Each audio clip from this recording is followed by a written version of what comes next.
How does sober living work? Well, sober living is there's lots of different types of sober living homes, lots of different options. The best sober living homes are going to be set up with accountability, support, structure, community, and purpose all put in place. And what does that mean? Rules and schedule. So rules, that means you're out of bed by 8 o'clock, your bed's made, chores done, home's immaculate. And these are just examples.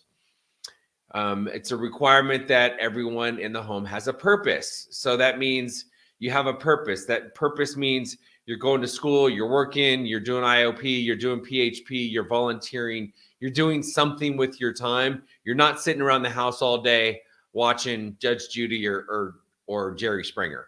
That wouldn't be conducive to living a new life. Sober living, you have to stay clean and sober. So typically a good sober living home is going to have a zero tolerance policy, which means if you drink or you use, you're out. 12-step, most good sober living homes are going to be 12-step based, or actually require that you work some sort of a recovery program. You're trying to learn how to live life differently, and living a new life and changing your thinking means that you've got to do things differently.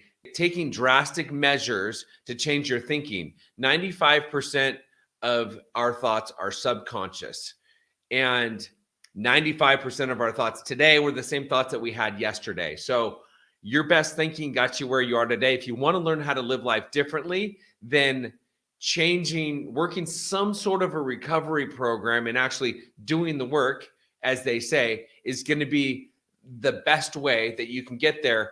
A sober living home is going to hold you accountable to doing things differently, even when you don't want to. So a lot of times when we're triggered, when things get thrown our way, the path of least resistance is just to go back to doing the things that we were doing before we got clean and sober. And our subconscious thoughts bring us back to the path of least resistance. So sober living, drug testing, Google 9 mistakes to avoid when choosing a sober living home to find a video. I did a video on how to find the best sober living homes. Finding a sober living home, especially if you've never done it before, even if you have done it before, finding a good, high quality sober living home can be a daunting task. So that's a good video to watch.